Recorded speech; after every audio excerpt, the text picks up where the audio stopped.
Gentleman yields. Now recognize the ranking member Ivey for his line of questioning. Thank you, Mr. Chairman.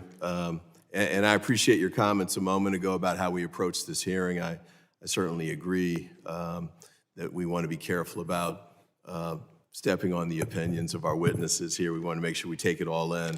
I did want to raise some data, though, today.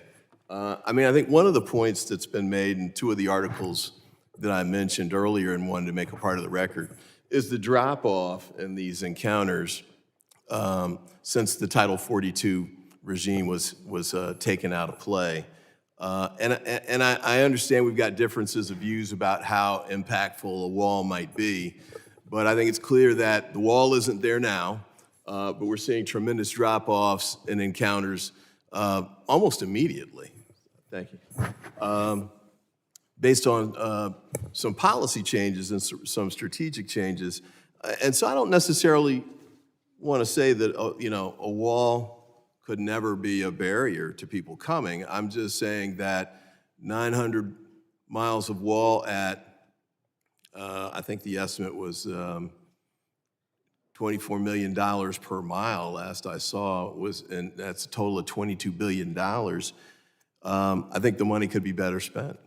And I think we can show by some of the, in fact, from hearings in this room, some of which that you led, that there are other ways that we could go about reducing some of the challenges we face there.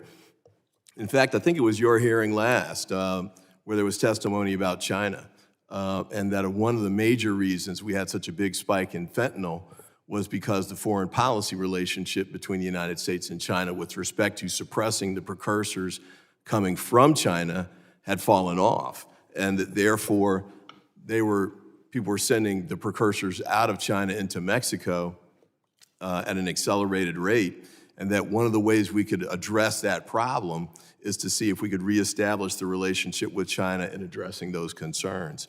And I think that would be a great step forward.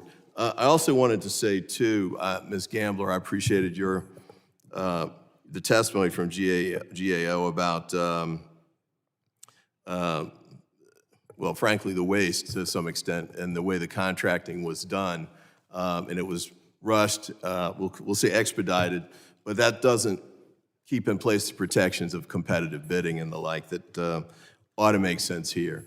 I'll say this, too, before I want to get to the Lone Star issue.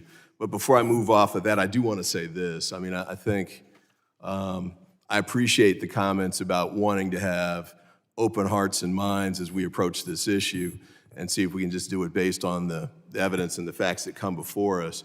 I will say this, before I even got to Congress to become a member of this committee, we had members of this committee talking about, well, frankly, calling for the impeachment of Secretary Mayorkas. And that kind of puts things into different context, I think, than if we were just sitting here and talking about the best ways to try and address this issue. And we got the 55-page document in support of that effort, which we hadn't seen in advance on the minority side, and so we didn't really have a chance to respond to it. But I appreciate your comments, and you know, as we move forward, hopefully we can do it in in the spirit of bipartisanship that you expressed here today. Colonel, I want to ask you quickly about Lone Star. I took a quick look.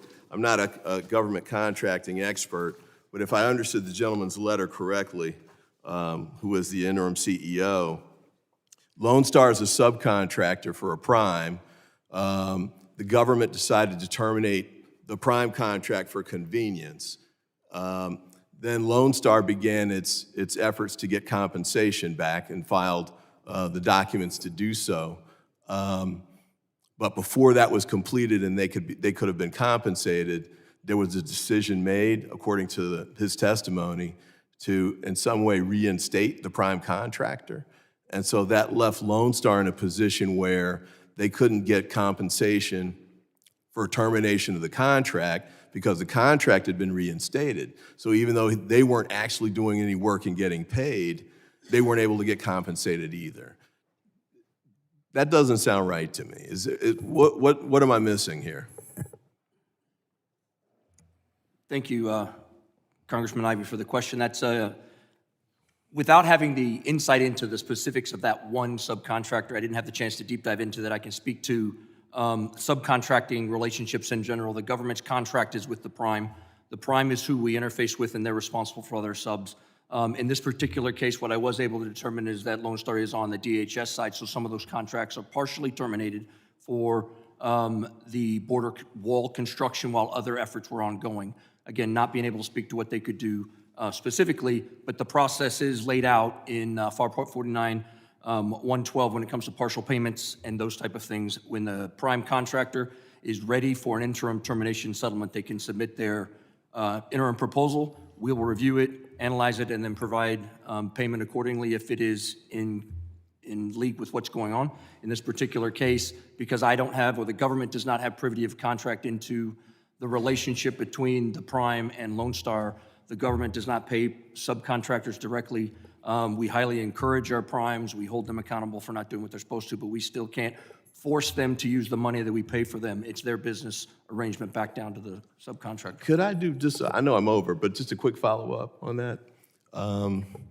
It's been 30 years since I've done government contracting, but I thought there was a flow-down provision so that if a prime got paid, the federal government could require them to pay the sub. And so, you know, I don't want to cross any ethics lines here. This isn't a company that's asked for my assistance. They're not in my district, and I'm certainly not trying to leverage an adjudication of this in a hearing room where I don't know all the details. But it does seem to me that companies in this scenario, we ought to be able to find a way to try and make them, if not whole, at least find some degree of compensation, because they've gone apparently a couple of years without being able to do the work that they could get paid for, even though they legitimately reasonably relied on the fact that the prime had gotten the contract and they'd been given a subcontract to perform certain work. So if you could follow up perhaps with the committee on the status of that to the extent you can, we'd appreciate it. Absolutely. Yes, sir. Thank you.